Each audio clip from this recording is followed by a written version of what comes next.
Oh no! I left the door open.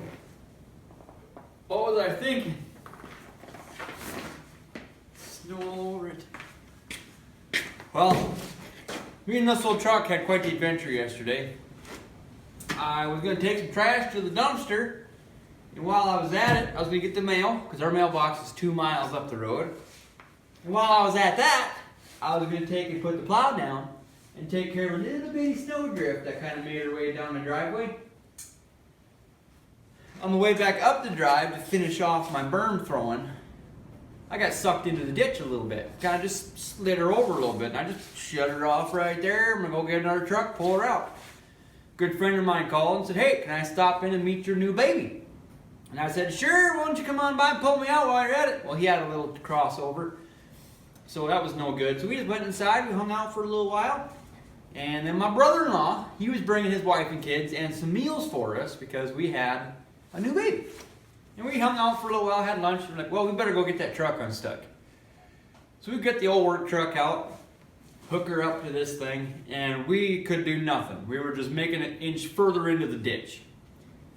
So we went and got the skid steer, hooked up to the back end of that. We tried to do a little jacking with a come along, couldn't get her to budge.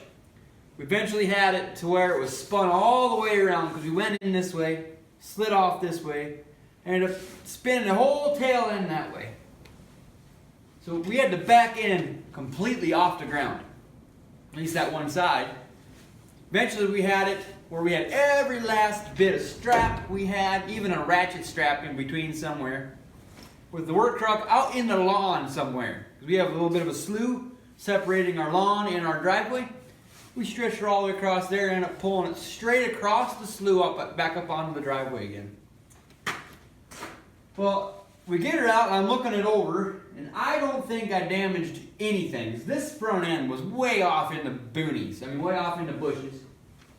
This dent was already there. Good to go there. We hooked some trees, but I had a chainsaw in the truck, so I just fired it up. We cut the trees really quick, so we didn't hook nothing. And I'm looking her over, and I don't think we damaged a thing. This lens cover's good. This plow's good. We found one little fleck of red paint. I thought it was like a quarter piece. My brother-in-law thought it was more like a $50. But, you know, a little fleck of red paint that fell off the plow, that was it. But it was sitting, I mean, a good 45-degree angle. And there was some fluorescent green in the snow over there. So I'm hoping that it was just tipped so much that it was just dripping out the overflow on the coolant. So we're going to check that. And also it was running at that 45-degree angle. So we probably burnt some oil. So I wanted to check that.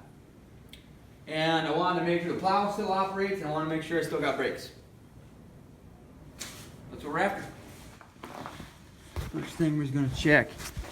Oh, having a plow mounted on there though, that kind of stinks because you got to think skinny thoughts to get in there. Climb over. Check the old coolant. No, just kidding. Oh, it's still right there. Oh, praise the Lord. I was a little worried that we stuck a stick or something through the radiator. Plenty of that. I'm sure it just was tipped so much that she's coming off this overflow. Okay, but it was running that whole time. It's been sitting all night, so let's see what the oil says.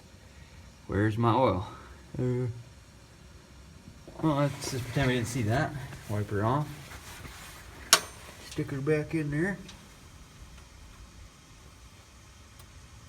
Come on.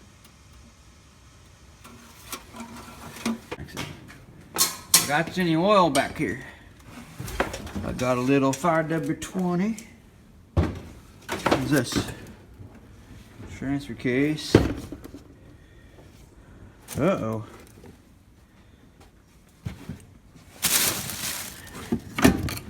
That's a fuel one, but that'll work. Huh. Well, I got one. Just go like that. That'll work. Perfect.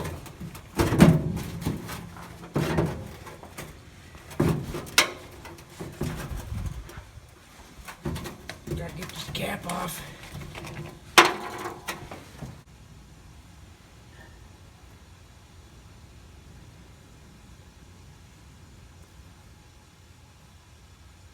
Oops. Oh, now she's gonna smoke. Whole time. This is not the right funnel for this. 'Cause that's quite annoying. That's a fuel one. Super small little nozzle on there. And it's cold oil, so. Oh, for crying out loud, okay. Just kinda see if I can do this without spilling. See if I can do this without spilling. Oh dear, oh dear. This doesn't function right when it's cold.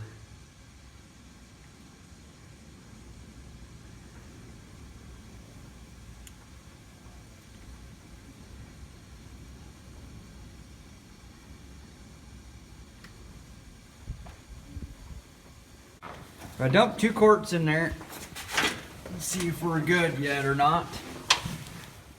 Okay. Right on the money. Actually, just a whisker. Ah, it's on the E. That's perfect. What's out there? Got my guard dog in here. There she is. Yeah, you guard dog. I should get a fire going in there. Sinking chili. I got no power steering at all. Why? It's empty, I guess. Tiny bit on there. So good.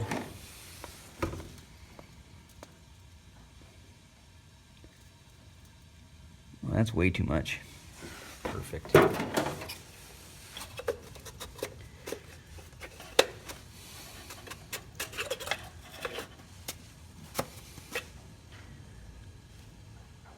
Oh, she's still a little low.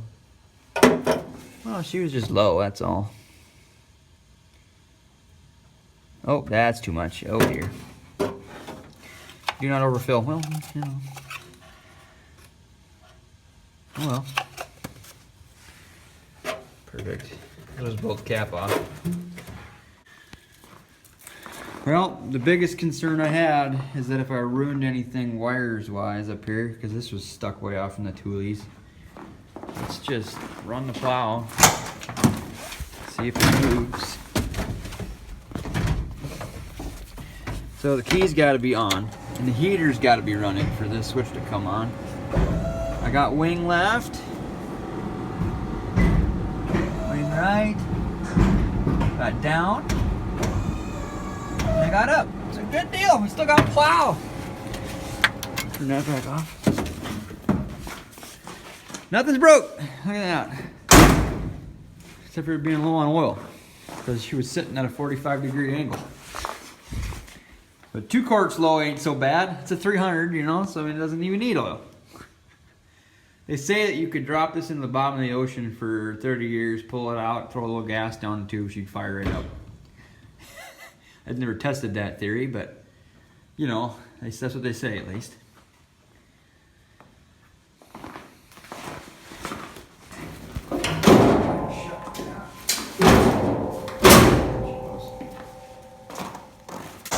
I'm plugged in for probably 2 hours is all, but I want to see if she.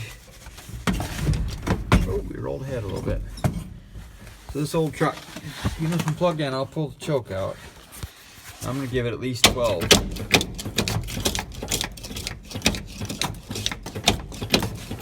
Which will pop right off now. Oh, yeah.